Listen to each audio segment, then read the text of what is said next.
problem I find, living a life that I can't leave behind. There's no sense in telling me the wisdom of a fool won't set you free. That's the way that it goes, it's what nobody knows, while every day my confusion grows.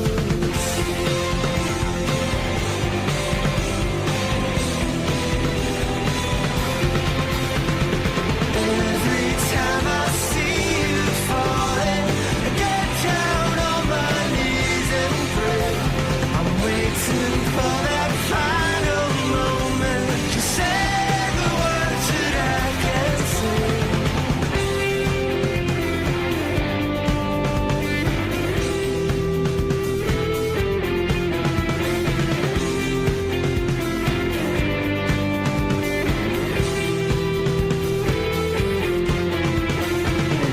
I feel fine and I feel good. I feel like I never should. When I get this way, I just don't know what to say. Why can't we be ourselves like we were yesterday? Well, I'm not sure what this could mean. I don't think you're what you seem. I admit to myself, if I hurt someone else, I'll never see just what we're meant to be. Every time I see you falling, I get down on my knees and pray. I'm waiting for that final moment to say the words that I can't say. Every time I see you falling, get down on my knees and pray. I'm waiting for that final moment to say the words that I can't say. Every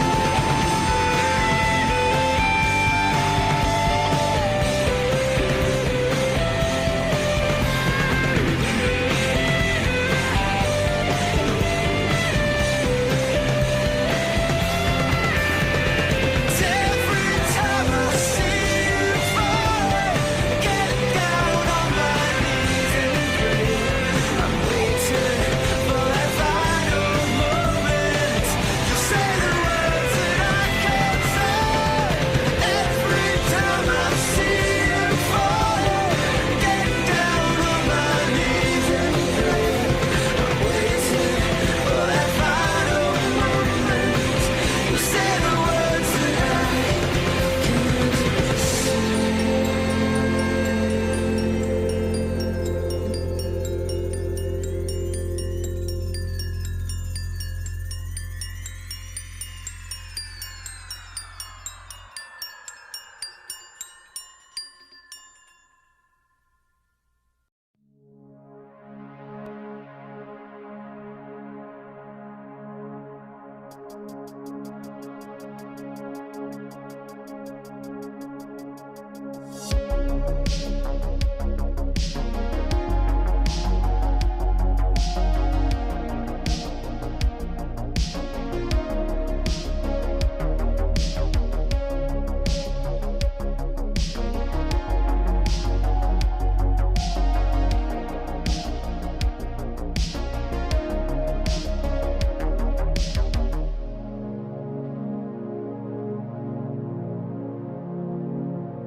There's that guy, that mini golf guy. Hello, family. So nice to see everybody. Check it out. New swag. Is it swag or swag? I think it's spelled swag. And I just throw a little sh on there, some swag. Hello, Jackie. Good to see everybody. Thank you guys for being here. So I am neck deep in a deep dive into Tim Tebow. I know that sounds crazy, but that's the new piece I'm working on. And I'm still processing that debate that I had with the Satanist the other day. And I was thinking about doing a show tonight on is God evil and answering some of those questions again. It's like an exposed nerve for me. So I think I'm going to talk about that for a couple minutes and then go to a movie that I've been wanting to show you guys that is really cool. So that's my plan, is to go to this movie. It's called The Real Mount Sinai, and it shows legitimate archaeologic evidence for the Exodus trail. And part of me wants to just kind of let my mind rest and just look at the wonder and amazement of God and how trustworthy the Bible is. So that's kind of my intention, but I am going to hit on that debate a little bit and kind of how I'm processing that information. So it might go the whole time. I might talk about it for a couple minutes and then play this movie. I don't know. So casual night, no pressure to stick around.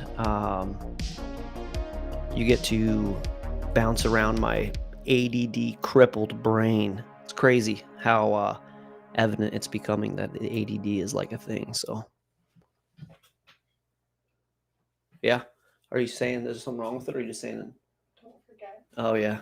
She wants me to remind you guys on the shirt. So this is only the t-shirt. The sweatshirt's coming and it's got full prints, but the V, I'm trying to see how I can show this, is for victory and for voice of reasons and for peace. It's got multiple meanings. But I really want us to kind of brandish this this logo because we are the freedom fighters. We are in some really bizarre, oppressive tyranny that surprises me every day. And the adversary is not people, certainly not our fellow brothers and sisters, whether they're atheist or Christian or Muslim. The enemy is the system. And we're in the fight of our life. I don't know who here was on the debate with the Satanist, but this world is very quickly turning on God, the creator. And I see how it's happened, and I don't see a way out other than God's judgment. So I'm like kind of torn between being very good to see you, Ray. Thank you for the gifts. I'm torn between going light with Sinai and kind of going heavy with this God is evil discussion. Do you guys have any input on which direction you'd like me to go?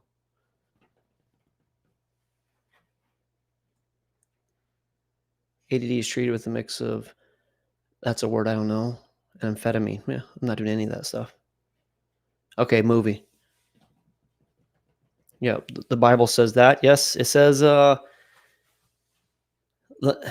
this Bible that everybody's really upset about says a couple things. It says that in the end times, the love of many will grow cold, and it says that men will become lovers of themselves instead of lovers of God. And how do I say this without flattering the devil, because I don't want to, but man, was this a slick move. Let me tell you how we got here, okay? It started off hundreds of years ago, 160 years ago, with uniformitarianism and this neo-Darwinian thought process, which was convincing the world that it was an accident, the universe is an accident, that we are working towards godhood. This idea of do what thou wilt, it's really counter to success, doing whatever you want to do. But at this point, logic, reason, how a society successfully operates, what's right, what's wrong. All of that is gone. It's gone. It's going so fast anyways. And then the people, those of us that are fighting for it are being marginalized. I mean, to the point of, what are we, domestic terrorists, the absolute enemies of all that is good. And what do we stand for? Let me tell you what I stand for. I love my fellow brother and sister, and I love God, and I want to be a valuable part of the community, and I want to give, and I want to honor my family, and I want to not just think of myself. I want to be free. I want my only real authority to be God of the Bible. These are the things that I want. I want to be a good parent. I want to be a good employee if I'm working somewhere. I want to not judge anybody. That's a big thing with that's what's good about being a sinner and knowing it is I'm not better than anybody else. I'm saved by grace, but the rules are still good, right? That's a fair thing to say. Like, I made the example in the debate that I used to drive really fast in my car. I used to speed everywhere I would go, and I would get speeding tickets, and I would get ridiculous tickets, and it sucked, but hey, if I drive like a maniac, everybody drives like a maniac, everybody crashes, maybe it's a bad thing, whatever. It doesn't mean that I can just drive like a maniac forever. I had to change that behavior. So I'm 44 and I'm trying the hardest I've ever tried to honor God and be the right kind of person. And I think that a good Christian would be doing that. Not that I'm a good Christian particularly, but you have a discussion like I had, and I'm the enemy. It's really surprising. But it's not me that's the enemy, it's God in their eyes. And who would be pushing this narrative? Who would be pushing the narrative that God is the bad guy? If you watch the discussion that I was in, the guy said Satan was just standing up against a fascist, tyrannical God. That was one of his big points, right? That God's rules were unfair, and Satan, as his mascot, was going to he encapsulated, he was a metaphor for standing up against the tyranny. Well, that's not what the Bible says that Satan did. Satan wanted to be God. Satan wanted to be God. And that's why he left heaven, was because he thought he could exalt himself above the throne of God. And then he came to the earth, and he's gotten man to worship him for however long now. And we've switched over into this new version where it's really chic to hate God. Think of the irony of this. They call it the Abrahamic religions, right? Is that fair for us as Christians or Jews to be paying penance for what the Muslims do and what Islam does? Especially when Islam, kind of by their own admonition, is at war with us. That seems kind of weird to put us together. So who would we be at war against if we're put in the camp that we and the Muslims are the same, and the Muslims also want to get us?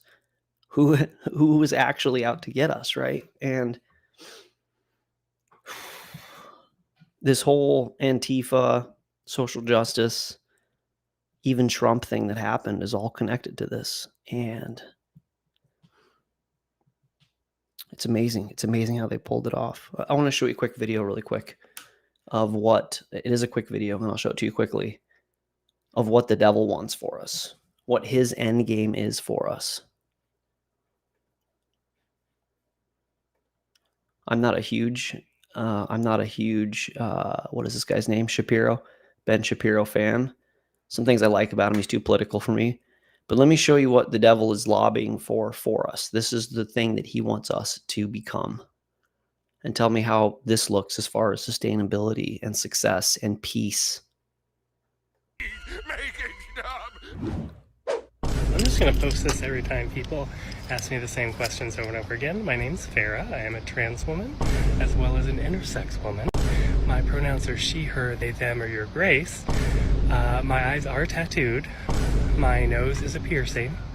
I identify as a threat, a nightmare, and a goddess, so please bow down to me. I do not believe in God, I don't worship the devil, but yes, I am a Satanist, which means I am my own God and I worship myself. Thank you. Have a good day. The last part's true. I don't know if you guys have seen that video, but this is Did you hear that part there that this individual said? Oh, sorry guys, we're over on YouTube. Hit the bio link. YouTube, come over. We do a screen share here. This this person is what the devil is looking for, and as this person said, I don't worship God. I am a Satanist, which means I worship myself. And this is the crux of the do what thou wilt movement. Okay. A lot of people don't know this, but liberty that was chosen for the Statue of Liberty, the goddess Liberty, Independence Day. There's actually a really interesting sub intention for Independence Day. It's actually not obviously celebrated by many, but by the few as independence from God. This is what the devil wants, for us to worship ourselves into all kind of whatever wickedness, whatever you want to call this, lawlessness, right? This is what the devil wants. And so what became evident in speaking with a Satanist is that they've built a new moral standard. And the moral standard is this do what thou wilt idea.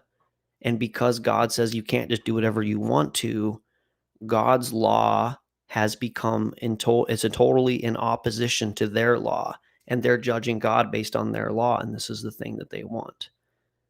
And I don't know how we remedy this in any kind of serious way, other than, and I think I might wrap it up on this because I don't know how much further I want to go into it, but we have to be the right kind of people, you guys. We have to be the right kind of Christians. We have to be the right kind of children of God right now. We have to be careful what we say. We can't be politically aligned. We can't be judgmental. We have to show the love of God. We have to be the right kind of employees, the right kind of parents, and hope that enough people see that maybe they want what we have and they come to our side. But what I see coming here as the end game with this is that this continues. And ironically, these people that refuse the law of God and are substituting it with their own are going to bring the judgment of God, right? God doesn't want to judge the world. He didn't like doing it the first time. He keeps putting it off. He doesn't want to do it again. And so the irony that this, I refuse God, is going to bring his judgment again, seems like the only out for me. So I'm going to check on a couple of these messages, and then I think we're going to watch the real Mount Sinai. See if I have any other messages about this. Oh, so I'm doing this Tim Tebow piece. And if you guys know Tim Tebow, he was a really good NFL quarterback who everybody hated because he represented God. One of the things that I found is that he had John 3:16 on his eyes. And after his last football game, 94 million people Googled John 3:16. This guy wasn't going to be allowed to be in football. The world system hates him. I'm sure it's the Ghislaine Maxwell kind of people who were like, get this guy out of here. And researching that today, like even 10 years ago, you could feel it in the media. These people that just hate God. They don't want him around. They're kicking him out. They're kicking God out of his own creation. And what would you do if you were God? What would you do? What would you do? If you judge him, you're bad. If you let him go, it goes to this. I'm reminded of Singapore. This is really scatterbrained. I apologize. Thank you guys for suffering through this. But do you guys know much about Singapore? Have you researched Singapore at all?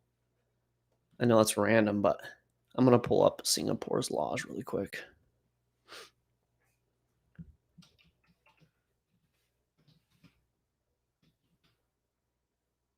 See if I can find the right one here. To know before you go. Okay, check this out. This is kind of fun. And then maybe I don't know, maybe continue this. We'll see. I'll get some feedback here in a second. But so Singapore is currently number one or number two on every metric for quality of life. People love the government. People love their autonomy. People are coexisting, multi-race, multi-religious, coexisting. Like it's pretty close to the best thing, as far as I can tell, that we have going in any kind of government level. And this place is seriously disciplined. Seriously disciplined. If you guys saw me debating the atheist a couple days ago, that Jesus guy, or Jose was his name, he was like, we know the Bible's outdated because the Bible used to say you would spank a child, spare the rod, whatever. He's like, we know better now. Blah, blah, blah. Well, Singapore spanks their children. Let's see here really quick. Importance of discipline. Singaporeans, whatever, place a lot of importance on discipline, and corporal punishment is widely accepted. Caning is not only used to punish criminals, but also as a disciplinary measure in schools, the military, and the domestic scene. Do not be surprised to find canes sold in grocery stores. They usually cost around 50 Singapore cents and are made of the thin rattan with a plastic hook at the end to serve as a handle. They are made for the sole purpose of parental caning. Make sure you respect the local culture and adhere to their strict standards of proper behavior. I'm going somewhere with this. I guess spoiler, discipline and law is a good thing for a successful life, a successful family, a successful business, a successful way to live, okay? Lawlessness leads to ruin. The flesh will betray you. The flesh wants to destroy you. I saw it on a TikTok video. The reason why the flesh is so interested in killing me is it's not going with me when I die. It's just give me. And the guy that I was talking to, the Satanist, was like, Christianity is about sexual repression. No, sexual control, sexual discipline is different than repression, okay? All right. Chewing gum is banned in Singapore, so leave it at home when packing your bags. Importation of chewing gum to the country, even if it's not for trading, is illegal. The current set of regulations does not have provisions for carrying gum for personal use. It's illegal to chew gum. Listen to this, though. Stemming from maintenance problems in high-rise housing flats. Gum stuck inside keyholes, in mailboxes, elevator buttons, chewed wads left on the seat of public buses, pavement in public areas, stairways and floors were also considered serious problems. Regarded as a drastic measure, the initial ban was not successful. The tide turned when their transit system began its operations. The $5 billion project was the biggest public project implemented in the country, bringing high expectations with it. When vandals started sticking gum on the door sensors of the trains, it was the last straw when it caused malfunctions and disruption of service. You can't chew. You know what? It'd be cool if you could chew gum, but people can't stop sticking the gum in the things and breaking the things. So, like, I can't chew gum, right? Like, as I'm talking about this, like, imagine God having to deal with these kind of things. Like, where does he draw the line? Like, you just let people be people, and they do dumb things, and they and not all of us, right? Lowest common denominator, but littering, they're bent on maintaining the reputation impeccably clean. Look at this place. It's clean. It's the second most expensive place to live in the world right now. Singapore is behind New York or Tokyo or something. And again, it's multicultural, multilingual, and all these people get it because they're afraid. They're afraid to break the law because of what the ramifications are. And you know what they do? They like beat you up. Like, you break a law and they like bust you in the mouth or something. It's like the wild, wild west, right? All right, littering is, let's see here. Punishment involves a corrective work order where the offenders clean up a specified area. Smoking is prohibited in a certain place. This is an interesting one. I'm not even going to read this one. Just if you guys can read it. Used to be under the umbrella of unnatural or against the order of nature. 2 years in prison. Now, I'm not for that rule. That's a very strong rule, but that's interesting, right? In 2021? Okay. Jaywalking. This is a good one. Urinating in elevators and not flushing the toilet. Not flushing the toilet is more than just a breach of property. Don't even think about urinating in elevators. Who would urinate in an elevator? Who would urinate in an elevator? That's ridiculous. That's very base. Who would do that? But apparently that was a problem, right? So what did they do? They're equipped with urine detection. It's almost like not real when I was reading this. Urine detection devices, which detect the scent of urine, setting off an alarm and closing the doors until the police arrive to arrest the offender. Pee on an elevator, get locked in. The police are going to bust you and probably bust you in the lip. Don't pee in the elevator. Vandalism is a serious offense with penalties that include not only fines, but also jail and 3 to 8 strokes of caning. 3 to 8 strokes of caning. You're going to think about vandalizing when they're going to bust you? They're going to whack you with something. That hurts. Right? Spray painted cars. Some guy named Faye vandalized cars. He pleaded guilty. Sentenced to 2 months of jail and 6 counts of caning. 3 strokes for each charge. The caning was reduced after an appeal for clemency from U.S. President Bill Clinton. The whole affair sparked a controversy with a number of Americans expressing outrage over what was perceived to be a violent penalty. They were especially aghast because the fact the offense was nonviolent, but there were Americans who supported the Singaporean government saying, hey, go there, just spray paint a car and get beat up. Just what they do. Drugs, whatever. Now, again, if you research this a little bit, Singapore quality of life, it's metrically, it's like it's the top city in Asia, quality of living, happiest country in Southeast Asia. I forget what they talk about with the government. What's Singapore's government? Let me look at this really quick. Sorry. I knew I was going to kind of go down this rabbit hole, but right.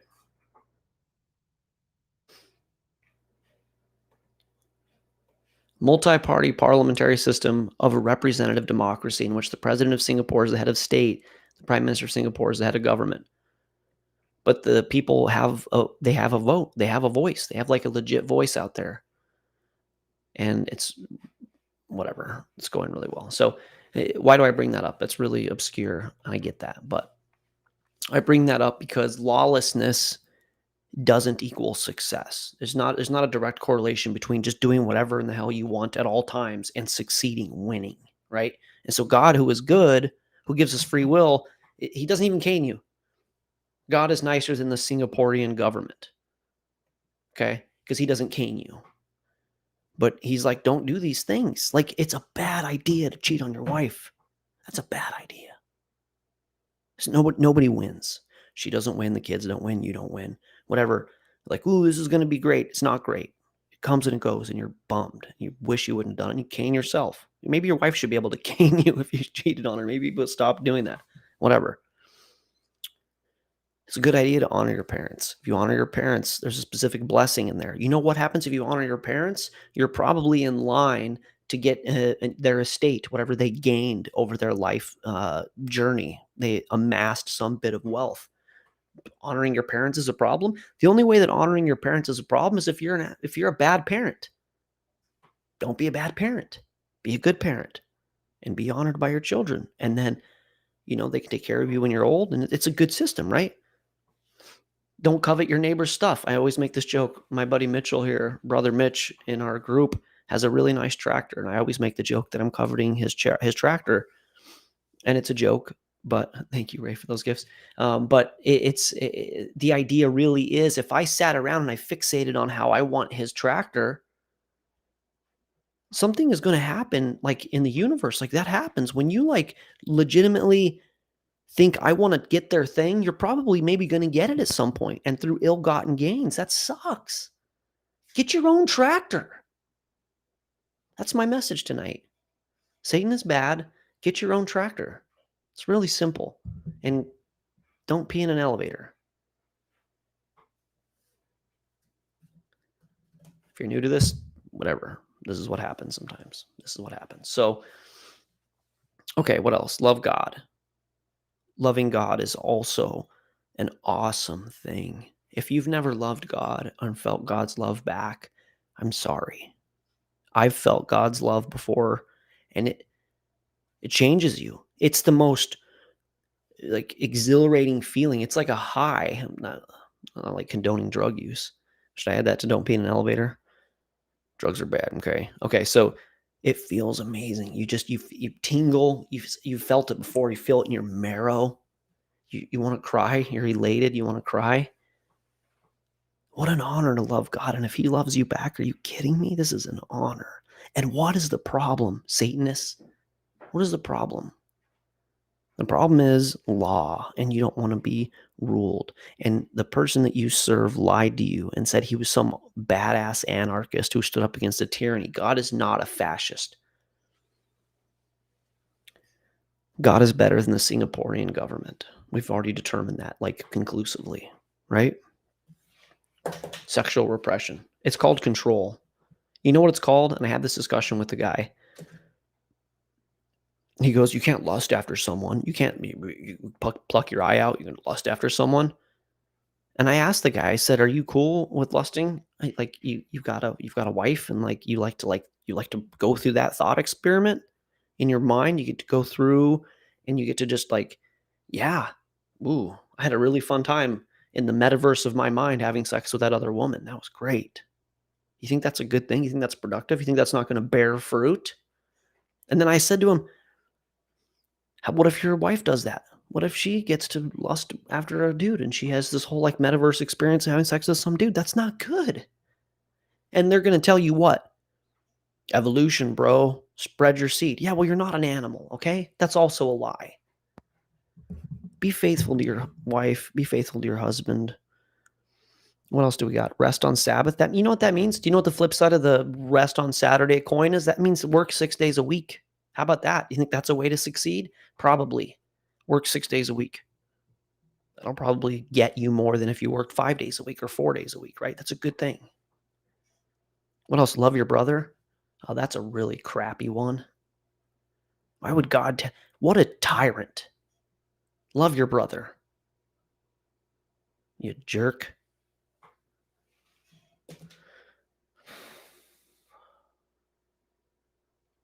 It's frustrating. It's frustrating. Oh, I will talk about another thing here for a second. Let me check up on some messages really quick, and then I'll get to the next thing here. Yeah, I really like his tractor. Yeah. Be faithful to your tractor. Yeah.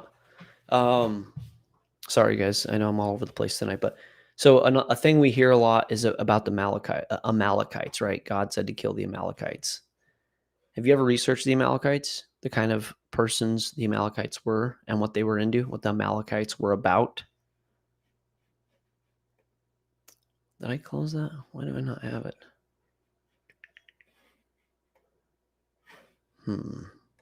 Find. Oh, there it is. Okay, here we go.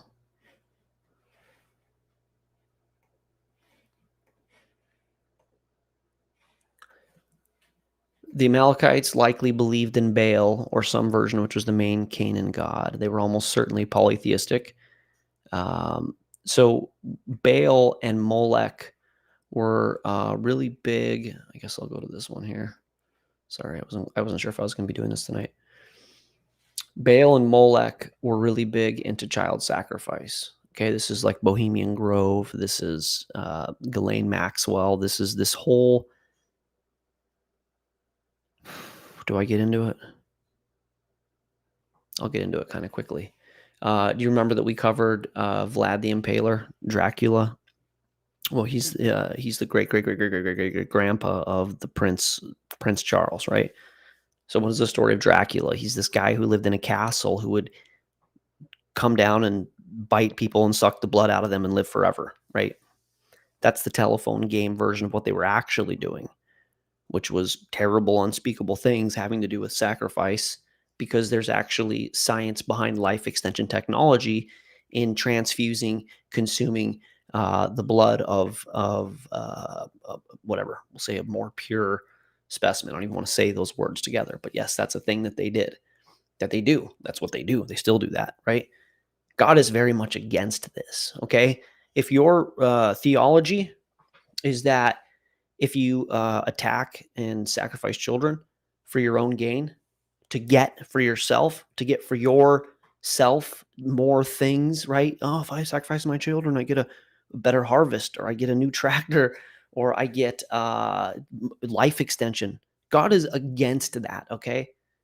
And the Amalekites were big into this. They were pro doing this.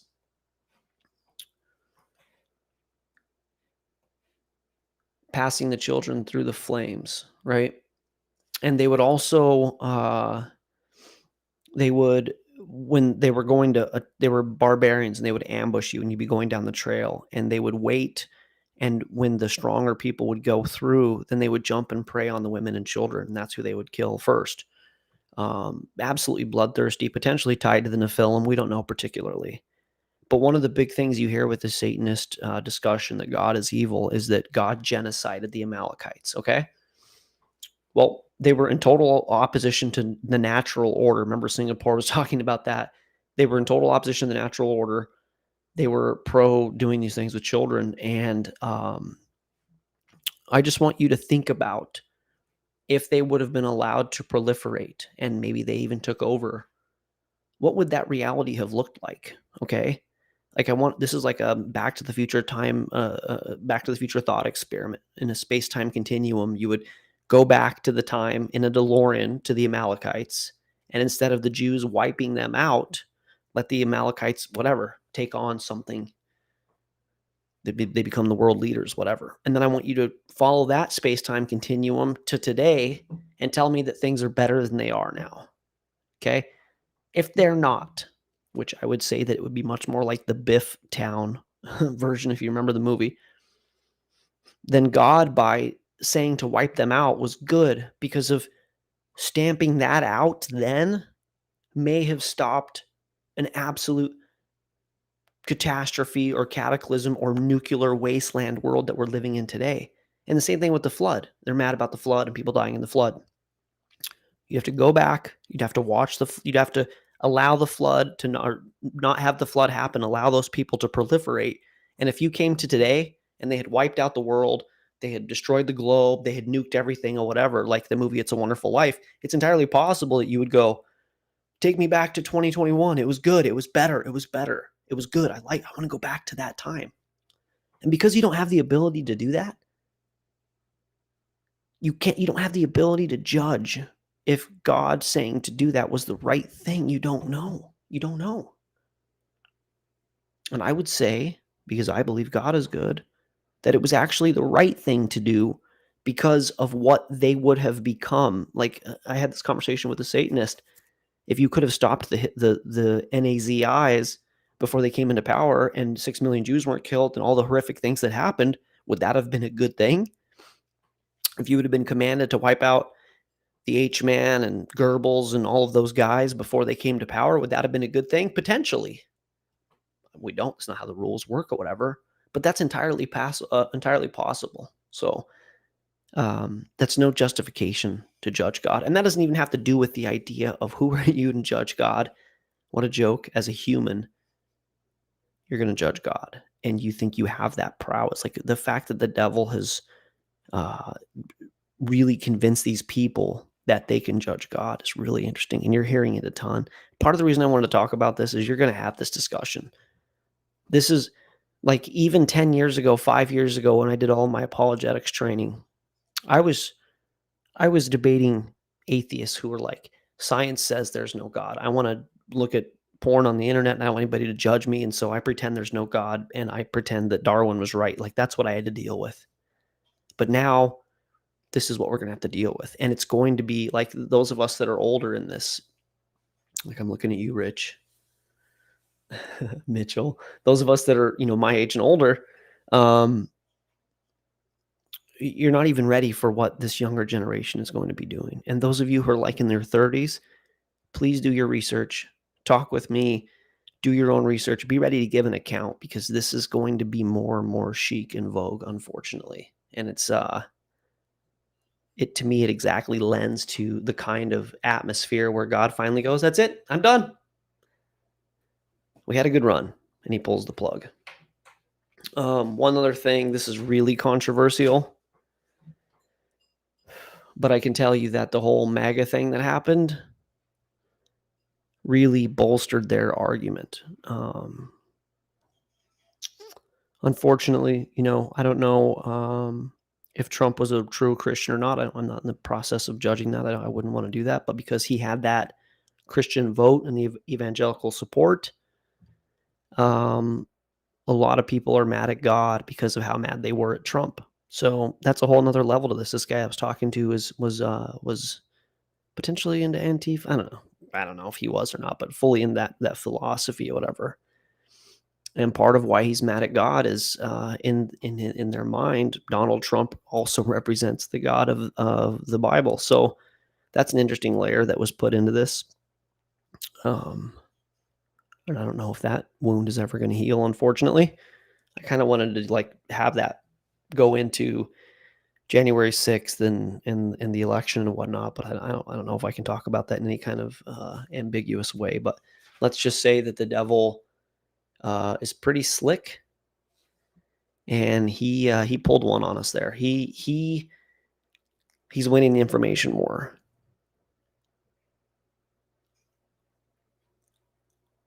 And if you're a Christian, boy, you've got to you got to really understand that we're under a microscope right now. We are under a microscope, and we are absolutely guilty until proven innocent. Which is going to be fun to visit with the Tim Tebow thing, because that's like really easy, like Disney version of this. So a couple things. The Bible predicted exactly what we're seeing right now. Did you see that New York just went under another really intense lockdown? Rich, you were going to town today.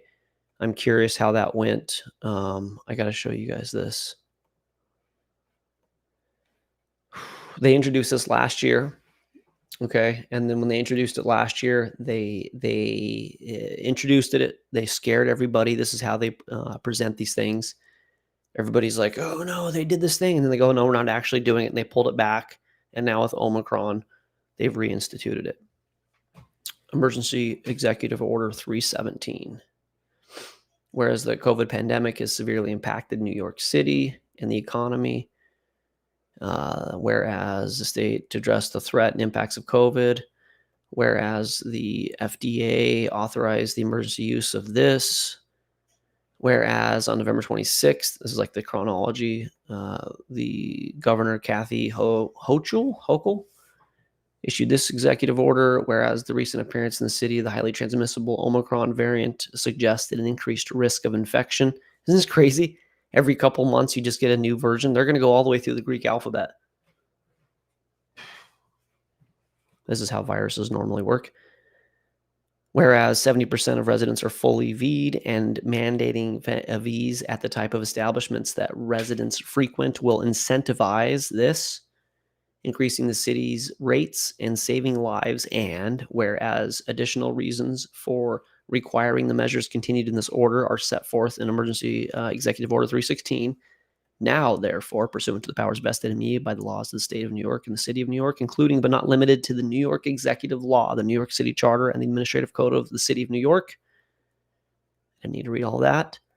I hereby direct the Emergency Executive Order 316, dated on December 13th, shall be superseded in its entirety by the provisions of Section 2 of this order. Section 2 states, the program set forth in this section shall be known as the Key to New York City. Do you remember that? Thank you, right? The Key to New York City. How funny that they do this, right? They do this kind of thing always. They're like, this is the key. You can have the key to the city. You can totally have freedom. This isn't tyranny. This is a key. I offer you a key to the city. I hereby order that, except as provided in subdivision C of the section, a covered entity. The word is covered entity, which means a building with a roof on it. I'm good at this.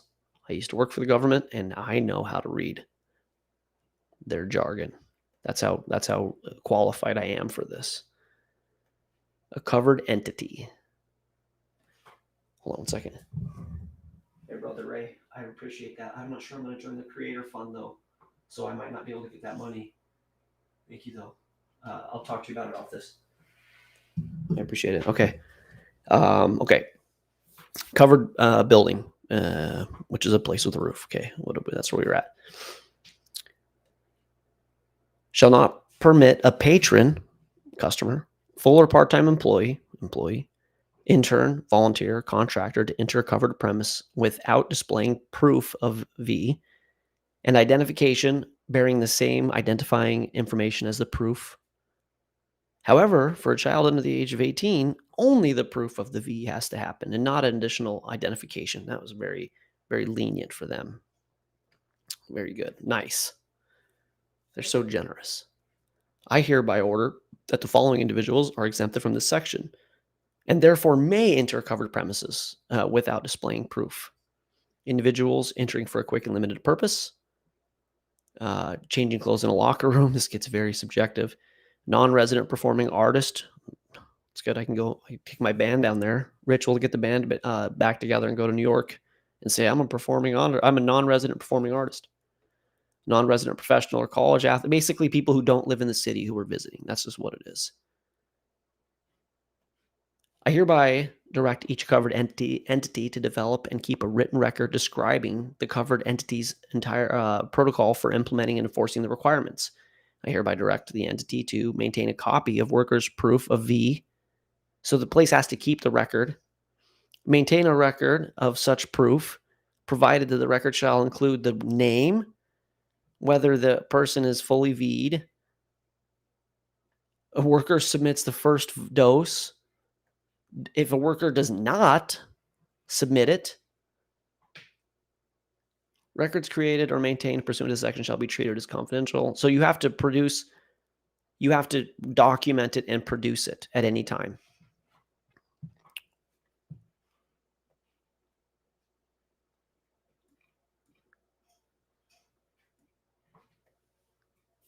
A full regimen of the V. Not one, fully vaccinated, right? That's where the under-vaccinated comes in. Yeah. So that is not good. That is not a good Rubicon that we have entered into. That is not a good threshold to have crossed. And we've seen what's going on in Austria, Australia, I think Germany. And this is exactly what the Bible said was going to happen. And so the communication from God to warn us about this has been dismissed, marginalized, is now on trial by man and has been judged and found wanting. The irony. Can you please appreciate the irony that man has judged God's word, and that God's word is like happening like every day. Like, oh wow, this is totally happening. Yeah, I want to be this blue thing that this person was, and you can't stop me. It's brutal. It's brutal. Oh, I could touch on communism and atheism. Yeah, I will really quick. Let's see if I emailed that to myself. Please have emailed that to myself.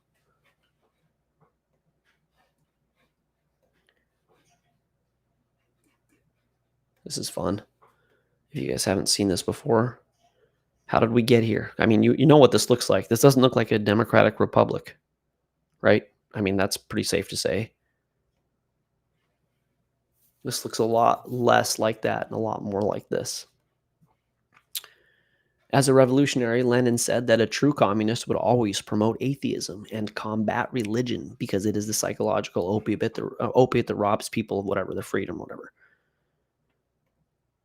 The Communist Party of CHINA still remains explicitly atheist, and religion is heavily regulated. Down with religion and long live atheism. The dissemination of atheist views is our task. Marx asserted that he was an atheist. He made it quite clear. Radical separation of church and state. Why did he try and stamp out religion? I'll tell you why.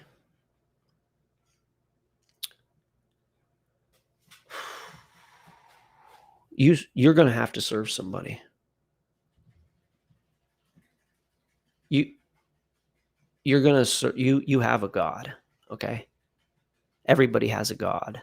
If you listen to Bob Dylan, you're going to have to serve somebody. It may be the devil, right? Bob Dylan sings about that. And you really only have a place in your consciousness to serve one thing. Like Indiana Jones in the Temple of Doom, when he does the statue thing with not a granola bar and a Izzy. So if God is who you serve, then you believe in freedom and you don't need to be governed. You know what you don't need is to be governed. You know why? Because you're governed by God, and you're governed by the law, the natural law, the law of how to succeed. Right? That's what happens. If you serve God, you don't need to be governed because you're self-governed. This is why the patriarchy has worked. Is it a huge surprise that they're getting rid of the patriarchy is done, right? It's a patriarchy. God is a male figure. They want what, a matriarchy or a notriarchy? I don't know what they want particularly, but is it a surprise that in this whole thing that they also want to get rid of God as governance? And then who's behind that? Who's behind getting rid of God? How about the Lenins and Stalins and these people that benefit from there not being a religious system and there not being a God, because then the state becomes God. Okay? They're kicking God out and they're replacing God with the state. The state is God. And this is why they can tell you what to put in your body and how high to jump and whatever else. And the people that are pushing this are the people who have turned their back on God. And in the meantime, those of us who believe in God, who believe in freedom, and who believe in being self-governed are becoming the enemy. The guy mentioned it on this discussion. He said domestic terrorist. I don't know what he was talking about specifically, probably MAGA, whatever.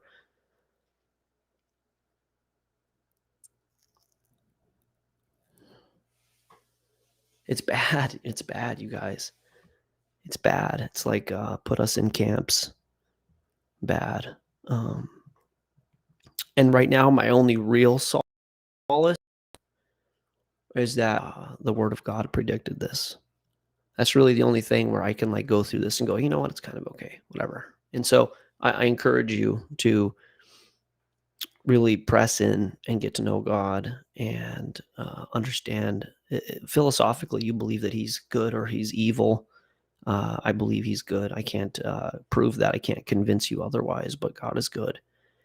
And we had a really good run here. We had a really good run the last 200 years with a God-centric, freedom at all cost based existence. That's what America was born into. And for over 200 years, we've really enjoyed the fruits of this labor, the fruits of this endeavor. And as much as I'm at odds with the founding fathers being theists and deists and Freemasons, sure is better than what's happening right now.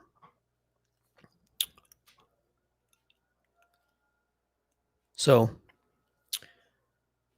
one last thing in this kind of bummer of a talk. I'm sorry. I was just going to watch The Real Mount Sinai and punt on this, but I'm still processing this discussion and looking this guy in the eyeballs and seeing how mad he is at God. Part of how we got here, and this is actually a call to action. Part of how we got here is that we have a whole generation of children, multi-generations now, who didn't have their parents at any kind of level that God had intended, that at a very young age, the children were dropped into the system.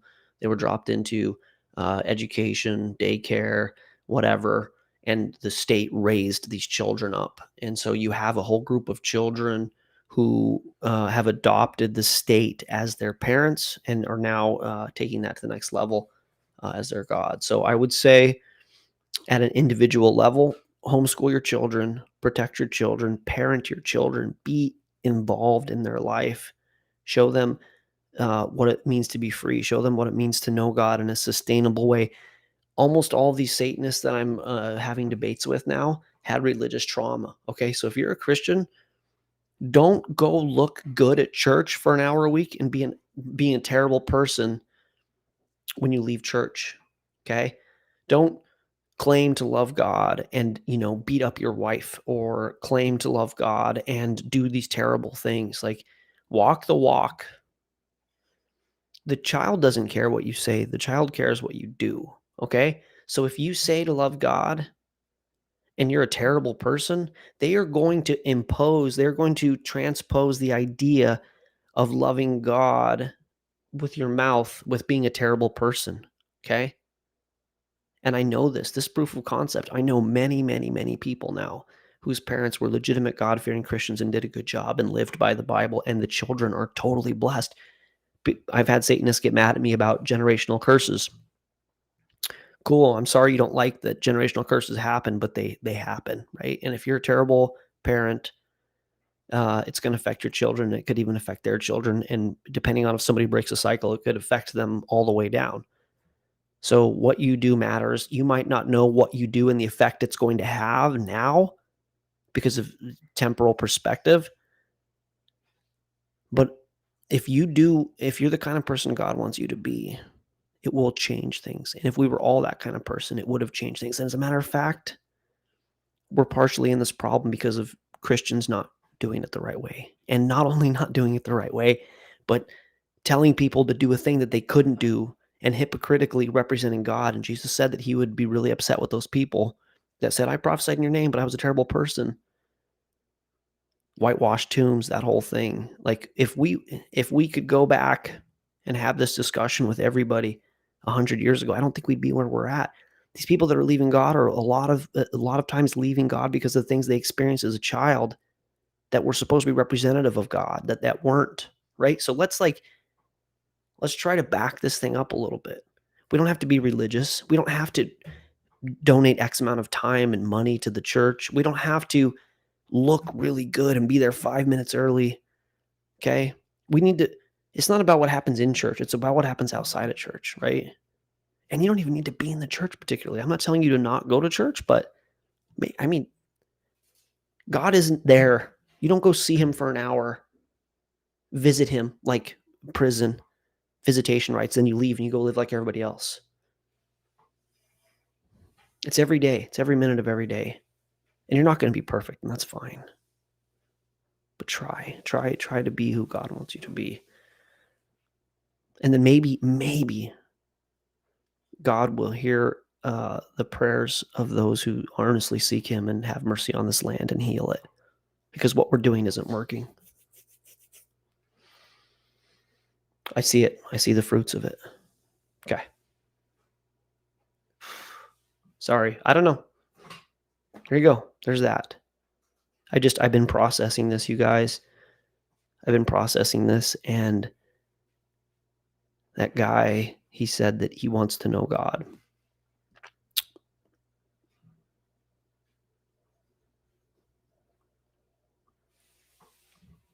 So let's show him God, and not some God that he can rebel against or hate or think is a hypocrite or whatever. A God that, we're representing the God of the universe. You got to take that seriously. Okay. Thank you, Ray. Okay, guys, let's see here. Let me tell you, public school is awful, but there are some private schools that are just as bad. Absolutely. Absolutely, you guys. You can't just assume that a private school, like a private Christian school, is going to work, right? There's bad things that happen there too. Like look, have you guys ever had employees? If you've ever had employees that you like, you can't, this is what happens. You start a business, right? And in the business, you're dynamic and you succeed and you're the proprietor and things are going really well. And then you're like, well, I can't do everything. I can't do the register and I can't package the goods. So you start hiring people. They rarely can be as good as you, like, especially if they don't have ownership or whatever. So next thing you know, your business kind of goes south because of the human condition. Well, the only way you can really control that is if you do everything, and you can't particularly do everything. But if you just think that somebody says they're a Christian operation or they're a Christian school, so they're good, like, you've outsourced that responsibility to an employee, and they're as unpredictable as people are, right? And so a lot of people are abused, molested, all kind of things in Christian operations. A lot of Christian universities and private schools teach millions and millions of years, and that we're just glorified monkeys with the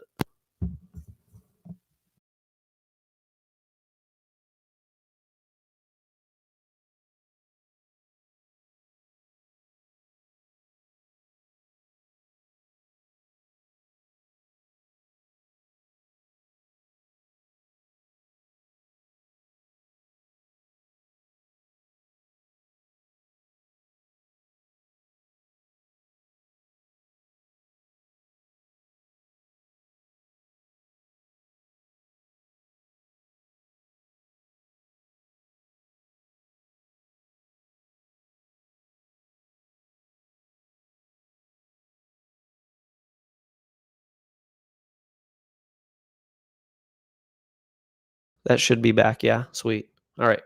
Interesting that it does that. Okay. I was trying to give you some hand signals that like I heard it freak out, whatever. Okay, cool. So what was I saying? Yeah, what Kevin said. He said Christian school introduced him to porn. Yep. And that doesn't mean that all Christian, like, it's complicated. That doesn't mean that all Christian schools are bad. It means that the only way you can really confirm the quality of care and education your child is going to get is if you do it yourself, right? So how do you do that? Well, maybe you can't do it because you have the husband and the wife are both working. Okay.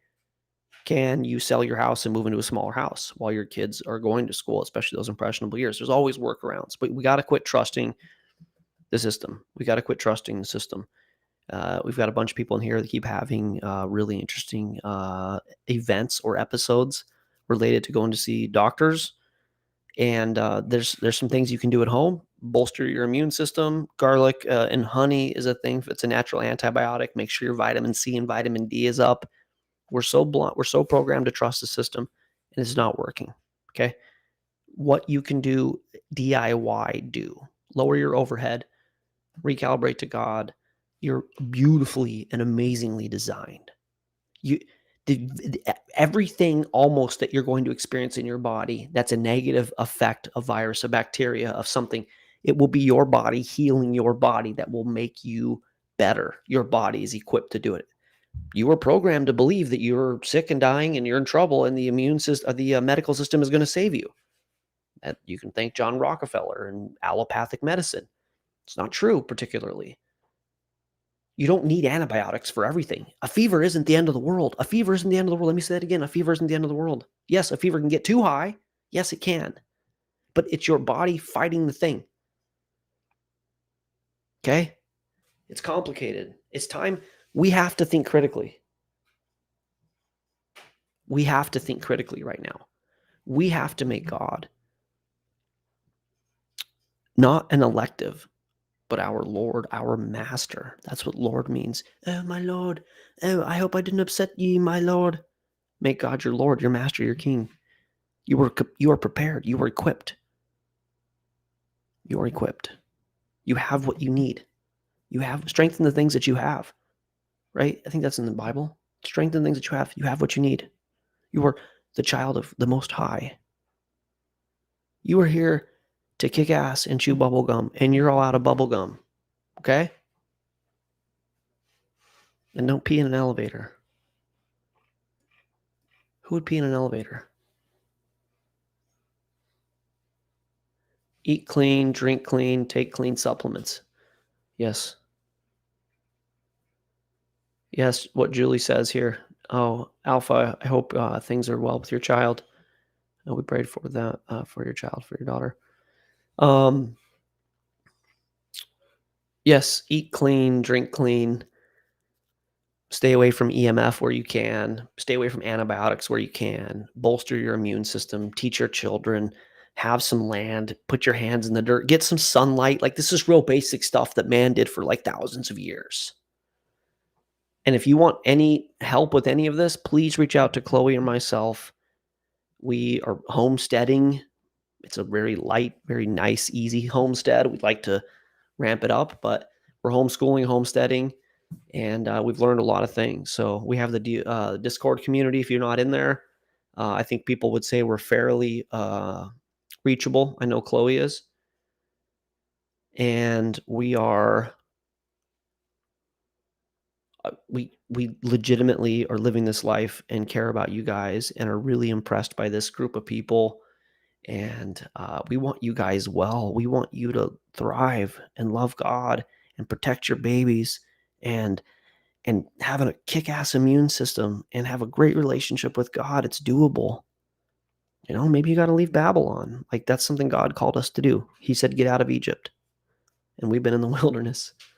The northern Maine wilderness. Get out of Buffalo. Okay.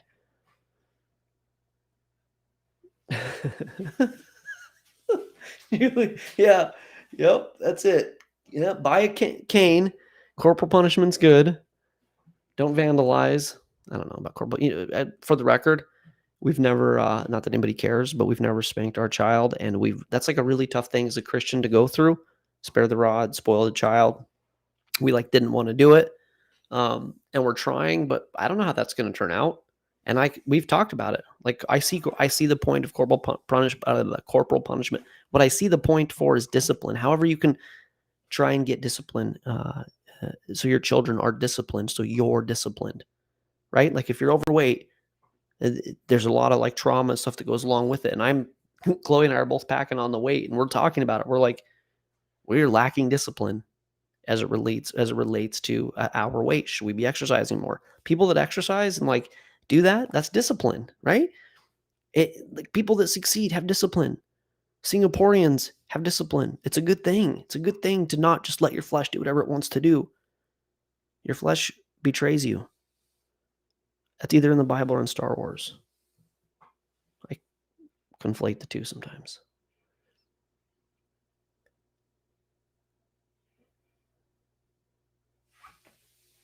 That's awesome. Praise God.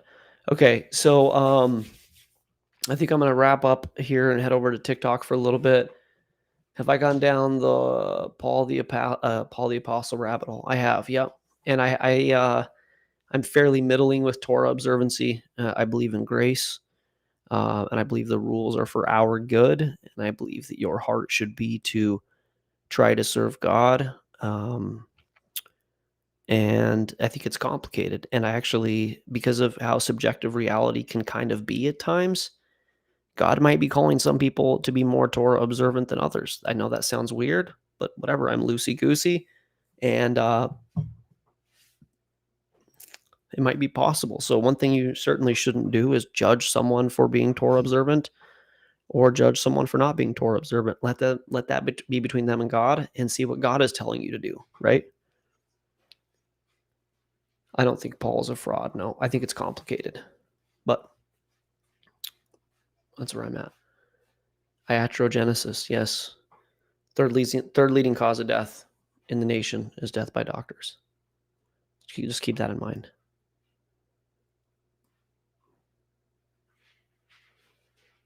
Chris on the YouTube chat says, I was homeschooled my whole life and my education was amazing. Yeah, but I bet you're socially awkward. I bet you're not cool or whatever. I kid. If you didn't get the kidding, it's ridiculous. You aren't conforming. I've said this before on these shows, the system baked into the programming, the philosophy that conforming is intelligence. Conforming is success. They neurolinguistically programmed you through rewiring the way that your neural pathways work from what is the natural order, which is to find a problem, detect the problem, deduce what the problem is, solve the problem. That's how your brain is supposed to work. There's a problem. Who has the information? Oh, it's the religious person. Oh, it's the doctor. Oh, it's the mechanic. Oh, it's the thing. It's the whoever. Who's the certified person? That's my whole joke about the certified conspiracy. Who's the certified person? The certified person is somebody who went to some class that they half paid attention to and did the least amount they could to pass, and now have a piece of paper that means nothing. And so go to the certified person. Oh, they gave me bad medicine. They gave me bad advice. How could that have happened? They were certified. The whole thing's a ruse. It's literally a racket designed by the people who want to make money by certifying you. And if they're really good, they make their certification the standard. What was I saying? Something. Whatever. Certification. Oh. So, yes, they train you to think in a certain way. And literally, that's how you think. If you conform, if you go to the authority, if the authority gives you the answer, if they give you their approval, whatever, you're good. Regurgitate that information. And here we all are. Like Pink Floyd said, brick and wall. Okay. The world is a stage. I like that you said that. Ellis learned helplessness. Very good. Homeschool worked well for me. My sisters, my mother taught us, and we were involved in a homeschool community. That's awesome.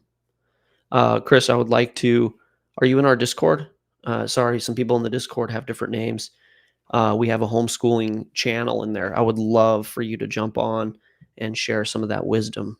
I'm huge in the oral tradition and anecdotal evidence in showing how things work, not why you need to just do them blindly. Like, old wives' tales and these kind of things that worked. They worked. They didn't know how, but they worked. And so people that have had an experience, I encourage this with the Discord. If you have a skill or something that you've learned, especially over years or decades, please teach a class on our Discord. Empower the community. Like, let's share practices, share best practices, and share resources here. Let's build each other up. That's the idea of iron sharpening iron. And I think real fellowship is, check this out. I'm rambling. Sorry, I haven't rambled in a while like this, but everybody hates like gossiping, right? Nobody likes gossiping. And you get these like the Real Housewives of Minnesota or whatever that show. I don't think they were Minnesota, wherever that show is. And in that show, they would all get together and they'd have their mimosas or whatever, and they'd be like, "Oh, gabba gabba gabba gabba gab," and not get anywhere. Well, why would they do that? Because what's supposed to happen is these women who have been matriarchs of their family and knew the grandma and the great grandma and knew how to make food into medicine and knew how to, when to whatever and when to do this. They would share this information. They didn't have the internet, and they would get together and they would drink coffee or whatever. And they would go, "Well, my son, blah, blah, blah, and I did this and this, and it worked. Great. Cool." And they would go off and do that. "Oh, well, I did this and this, and this is how I made my garden work, and this is what I'm canning." Great. They would share resources. They would share resources. They would get their resources together and strengthen the group with the information instead of every single person going off and doing it on their own. I want to make a documentary called Amnesiac and deal with this idea that we all start immediately. They wipe our minds like Men in Black. You don't know your grandparents. They're in a home. You don't know your parents. They're at work. You're in school. And you don't know anything about reality. And you have no context or connection to the generation, any generation. No, we're all separate. Every single person is living their entire video game life from zero with no information, no context. They don't know who their parents are. They're always like, "Wow, my great grandparents was this guy." You should have known that guy. You had no idea who he was. You have no connection to him or his life story. You can literally aggregate data through your whole life, get all of the information of your life story. And before you die alone in a nursing home with some CNA beating you up, instead of that outcome, you should be at the home that you built with your children, your grandchildren, your great-grandchildren, and you should download all of the information of your life experience, everything that you've learned over 50, 60, 80 years, how to farm, how to build, how to whatever. And you should be downloading that information into these little vessels, into the children. And they should just sit there and absorb it. But no, they start at zero. How did I get here? What? Oh, the Big Bang. Oh, what are we? Oh, monkeys. Oh, okay. What is this? Oh, America is good. Everybody else is bad. What do we do this? And just so on and so forth. They just wrote you a narrative. They just wrote you a narrative. It's like you came online at like 10 years old and somebody handed you a book and was like, "This is who you are. This is where you come from." And it's like, "Oh, really? Oh, I guess, I don't know. Maybe." And it should be like, "This is your uncle. This is your great uncle. This is where they came from. This is how we got to America. This is what we've learned. He was a farmer. He was this and that." Like, if we really pull these resources together and we share best practices, unstoppable. Please make sure your kids know how to communicate face to face. Let them order their food. Teach them how to act. That's a good tip. That's a good tip. Oh, Marcia, yeah, your certified shirt came in. Yeah, you're certified. Absolutely. Absolutely. Certified. You got a shirt. Of course you are.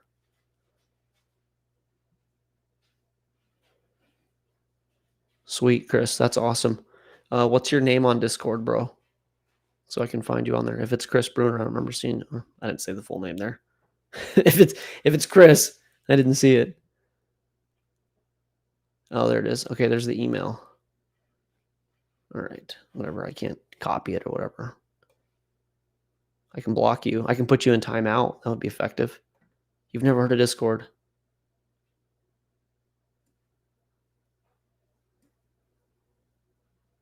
I don't know what I said, Jen. I'm sorry.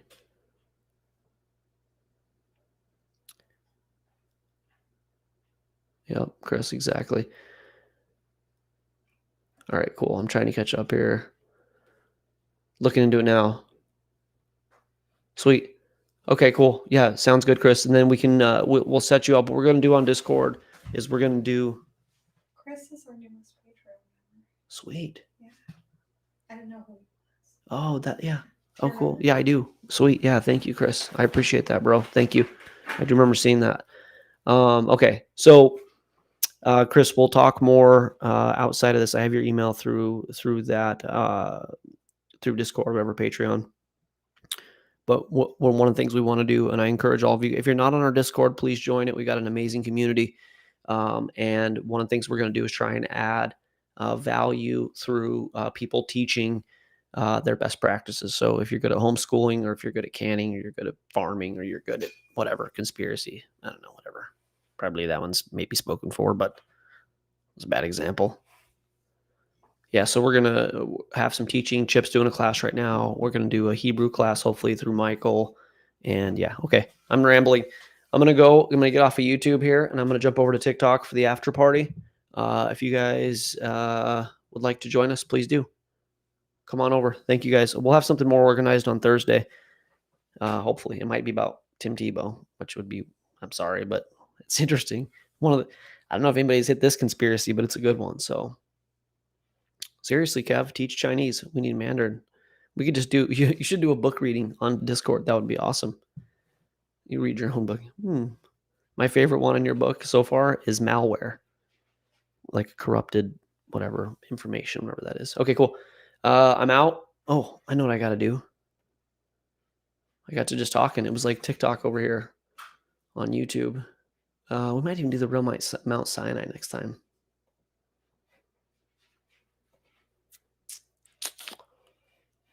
This is going really well. I need a producer. Oh, there it is. Cool. Thank you, guys. We'll have something more organized on Thursday. I appreciate you spending time with us, though.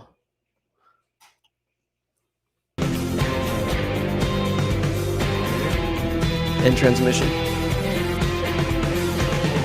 Every time I think of you, I feel shot right through with a bolt of blue. It's no problem of mine, it's a problem I find. Living a life that I can't live.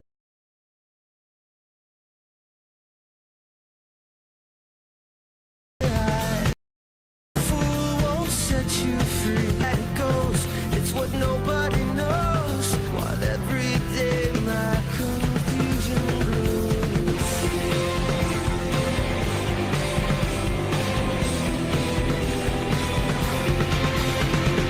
Every time I see you falling, I get down on my knees and pray. I'm waiting for that final moment to say the words that I can't say.